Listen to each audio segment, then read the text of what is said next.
what are the things we can include in our diet, in our routine, so that we can take care of our gut. So the first is chew. Chew your food properly, at least 50 to 75 times. Why am I saying this? Because we have tyrant enzyme in the mouth, and when you chew your food, especially when you take starch, so it works on your starch, and half your starch is digested inside your mouth only.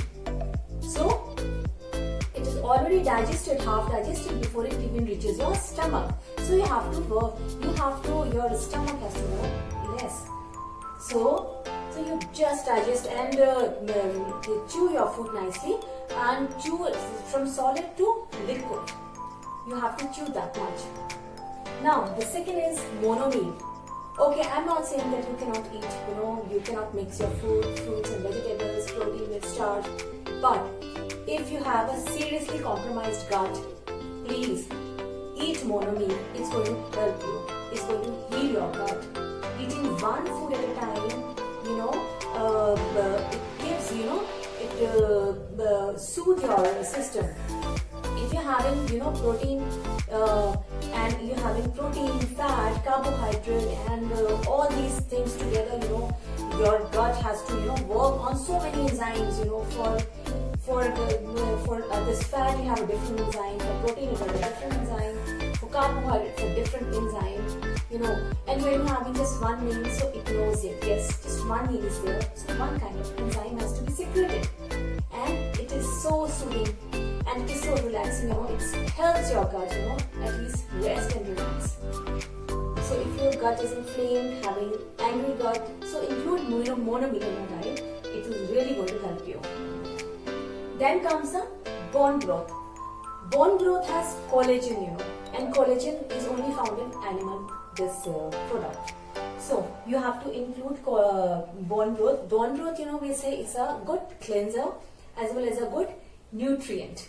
So you, what you have to do, you just have to, drink that liquid bone broth, and it cleanses your system.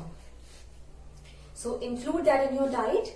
And now the fourth is fermented food. In India, especially in South India, we have got so many varieties of fermented food. Include them. They already have probiotic microorganisms in them, which are really soothing for your gut. They help in the digestion of the food. So include probiotics. Then comes the cranberries and blueberries. Cranberries, as you know, anyone having the urinary tract problem, we recommend cranberry to them. But if you have a gut issue, the blueberries is your best bet. So include blueberries in your diet. And one more food, that is a fig also. It's very good for your gut. In blueberries, what happens in blueberries, actually there is this pigment, antioxidant called resveratrol. That is an anti-aging, nutrient, and you can say the antioxidant. It helps and it soothes your gut. Then comes the peppermint oil. Peppermint oil we've always been using in India, to soothe our guts. So you can include peppermint oil. Now you can use peppermint oil in your tea. Have peppermint oil tea, and you can just put peppermint oil in whatever beverages you are having.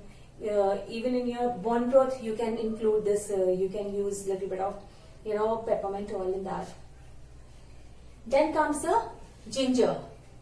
Ginger can help in the ginger works in nausea also, and ginger, as you know, there are 100 uses for ginger. When it comes to gut, ginger has got 100 uses. It heals your gut, it soothes your gut. So include ginger. You can just grate ginger and use it. You can use ginger tea. So include ginger in varieties of way. You can include ginger in your diet. Then comes the core 4. What are core 4? The first is hydration. Keep yourself hydrated always. Include lot of fluid in your diet. When your gut is dehydrated, your gut becomes slow. Your elimination becomes very slow, and that stays inside, and there's a toxin in your body. So include a lot of fluid in your diet. Then comes the probiotics. Include a lot of fibers in your diet, soluble and insoluble fiber. So soluble fibers, like if you have a upset gut, you will include soluble fiber in your diet. If you have a slow gut, you will include insoluble fiber in your diet. Then comes the lipids and fat. Lipids and fat. In lipids and fat, you have to include long chain fatty acids. What are long chain fatty acids? These are in olive oil, avocado oil, and flaxseed oil, fish oil. So include all these oil in your diet, and it's soothing and it's healing for your gut. Then release frustration and anger. Never sit down to eat when you're angry, because it gives wrong message to your gut. You know, when you are, as they say, that gut has got a second brain, it senses, there's something wrong. And when you are frustrated, when you're angry, your digestive system is not able to assimilate and absorb all the nutrients inside it. So be calm and quiet whenever you are eating. And if you're angry, don't eat. So these were the 9 tips. And yes, one more is rebounder. Rebounder is trampoline. Just jumping up and down. It's sounding so funny. You just have to jumping down. How can it soothe your gut? Actually, it helps. When you jump up and down, it helps. It gets your lymphatic system moving, and it gets your gut also. It heals your gut. It's very good for your gut.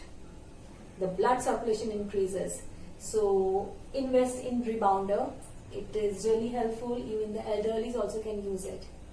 And I have seen so many people, people are having trampoline in their house. They just use it. They just, do it for 10 minutes and they are good to go. So use it. So these were the 9 tips for your healthy gut. Include them in your diet. Include them in your routine. And actually, if your gut is healthy, half your problems would be solved, half your chronic diseases can be avoided. So just include all these tips in your routine and stay healthy. Until then, namaste.